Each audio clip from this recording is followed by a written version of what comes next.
Bonjour à tous, vous êtes avec Ramzi pour faire de la physique et de la chimie et aujourd'hui donc je continue la série sur les vidéos de mécanique. Donc là ça sera la méca 2. On était sur la chute libre sur les exercices précédents, on reste toujours sur la chute libre sauf que là on va avoir une vitesse initiale horizontale.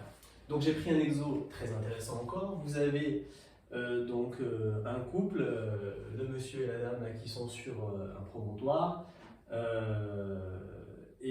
en fait ils sont en train de regarder tranquillement une petite mare à crocodile qui se trouve juste en dessous et je me suis donné du mal pour dessiner les crocos. En fait, sa copine, elle n'en peut plus de lui et elle va se dire putain, c'est le moment ou jamais de m'en débarrasser. Donc je dis toujours des histoires sordides, hein, c'est normal. Et du coup, la fille, qu'est-ce qu'elle va faire? Pendant qu'il est penché sur le côté, son gars, elle va le pousser, mais violemment comme ça, avec une vitesse du coup horizontale, mais violente, parce que 10 mètres par seconde, ça fait du 36 km/h. Donc vraiment, elle avait des raisons d'être énervée, je pense. Et donc, la question qu'on se pose, il se trouve à 7 mètres de hauteur, la mare au croco, elle a une largeur de 5 mètres, il va avoir un mouvement, qu'on a compris, parabolique. La question c'est, est-ce qu'il va finir dans la mare au croco ou est-ce qu'il va réussir à atteindre les rivages de l'autre côté 5 mètres plus loin? Voilà la question. Donc, on considère que dans chute libre, on néglige toujours les frottements, on applique dans le référentiel galiléen terrestre supposé galiléen la deuxième loi de Newton, donc c'est toujours pareil. On va voir MA est égal à MG, et donc je barre les M, aucun impact de la masse du bonhomme qui se fait balancer.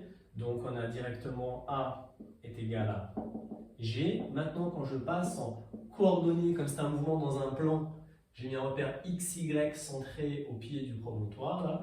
On va avoir donc AX et AY.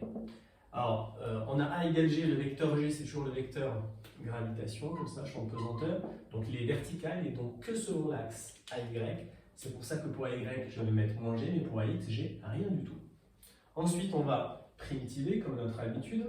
Donc là, j'écris plus primitive, on va mettre V avec Vx de t, qui est la primitive de la constante de 0, donc une constante. Est-ce qu'il y a une vitesse initiale selon l'axe X horizontal? Évidemment, c'est le vecteur V0, complet, il n'y a pas d'angle.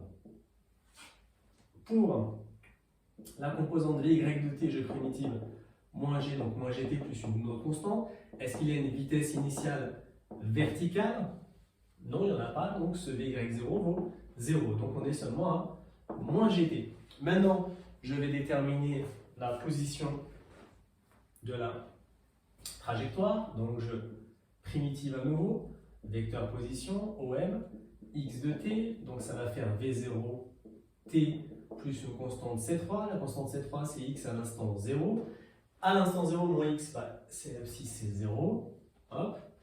Pour y de t, moins gt carré sur 2 plus constante C4 qui vaudra y à l'instant 0. Et ici, c'est h qui vaut 7 mètres.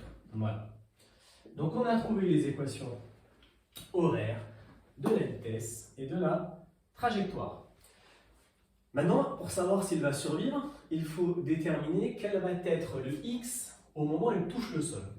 Donc déjà, il faut trouver le moment où il touche le sol. Donc il faut résoudre quel est t sol. Donc c'est quand le y de t vaut 0. Donc on va résoudre moins gt carré sur 2 plus h égale 0, comme on l'a déjà fait tout à l'heure. Et donc on va trouver un temps qui correspond à racine de 2h sur g. Alors là par contre, comme l'exo est trop intéressant, je veux savoir si la personne va mourir, je vais faire l'application. Donc j'ai pris ma calculette, racine de 2 fois 7 mètres en hauteur, divisé par 9, j'ai écrit 27 au lieu de 2 fois 7, divisé par 9,81, ça me fait un timing de 1,195 secondes.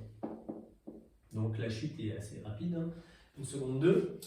Maintenant que j'ai ce t sol, il suffit que je l'injecte dans le x qui est juste là. Donc x au moment où on touche le sol, c'est V0 t sol.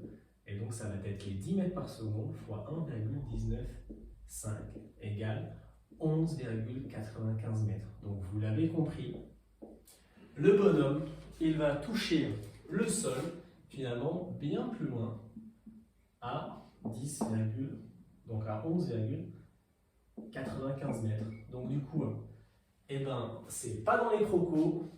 Alors je vous laisse imaginer la suite. Carnage. Donc la personne survit puis va venir s'occuper de celle qui a voulu le tuer.